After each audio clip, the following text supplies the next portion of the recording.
করবেন বলে সেটি জানিয়েছেন।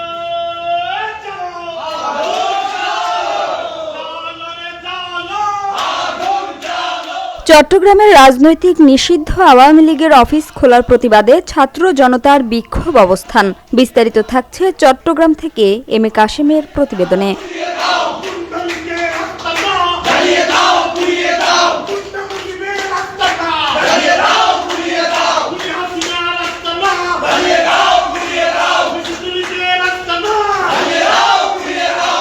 তারা উৎসবের মতো করে বাংলাদেশের এই যে তাদের যে অফিসগুলো আছে সেখানে তারাই আবার অ্যাক্টিভ করছে এবং বিএনপির পক্ষ থেকে কোনো ধরনের বিবৃতি, কোনো ধরনের আমরা রাজনৈতিকভাবে প্রতিহত করা আমরা এখনো পর্যন্ত দেখতে পাই নাই এবং এটা খুবই হতাশাজনক এবং দুঃখজনক যে খালেদা জিয়াকে তারা জেলের মধ্যে নিয়ে গিয়ে তিলে হত্যা করে খালেদা জিয়াকে আওয়ামী লীগ, যেখানে তারেক রহমানকে যে আজকে বাংলাদেশের প্রধানমন্ত্রী তাকে বিদেশি নির্বাচন দিয়ে তাকে দেশের মাটিতে আসতে দেয় না, যে কুকুরকে মৃত্যুর মুখে ঠেলে দিয়েছে, যে বিএনপিগুলো সমাজের মধ্যে বিএনপি নামে পরিচয় দিতে পারে না এই অবস্থা করছে আওয়ামী লীগ বিএনপিকে। এবং বিএনপির থেকে তো আমরা সেটা আশা করি, বাংলাদেশের জনগণ সেটা আশা করে যে বিএনপি আওয়ামী লীগকে সবচেয়ে বেশি প্রতিহত করবে, কিন্তু সেটা দুঃখজনক যে বিএনপি কাছ থেকে আমরা কোনো ধরনের রিয়েকশন দেখতে পাইলাম না।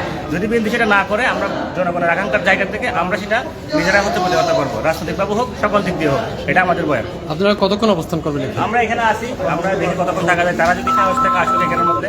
এবং যখন আমরা এখানে তারা যখন এর আগে অফিস করছিল আমরা এটা প্রতিহত করছিলাম এখানে, কিন্তু বাংলাদেশের কিছু মিডিয়া প্রতিভাব মিডিয়া প্রচার করছিল যে আমরা নাকি এটা দখল করছি। তারপর দখল করলে তো আমাদের এখানে ডয়ার থাকতো, ডেস্ক থাকতো, আমাদের এখানে টেবিল থাকতো, আমরা প্রত্যেকদিনে অফিস করতাম। কই আমরা কি করছি? আমরা কিছু করে নাই।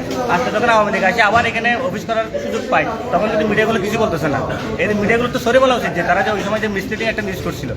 আমরা আমাদের জায়গা থেকে এটার একটা নিন্দা জানালাম যে এই ধরনের সাংবাদিকতা নয়, এটা তো সাংবাদিকতার একটা রাজনীতি।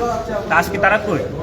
আমাদের জায়গা থেকে সবসময় আওয়ামী লীগের প্রতিহত করার যে অবস্থান সেটা থাকবে, আমরা ইনশাল্লাহ এটা ভবিষ্যতে বজায় রাখবো। যে আওয়ামী লীগের ঠিকানা, এই ভারত লীগের ঠিকানা এই বাংলাদেশে আর হবে না।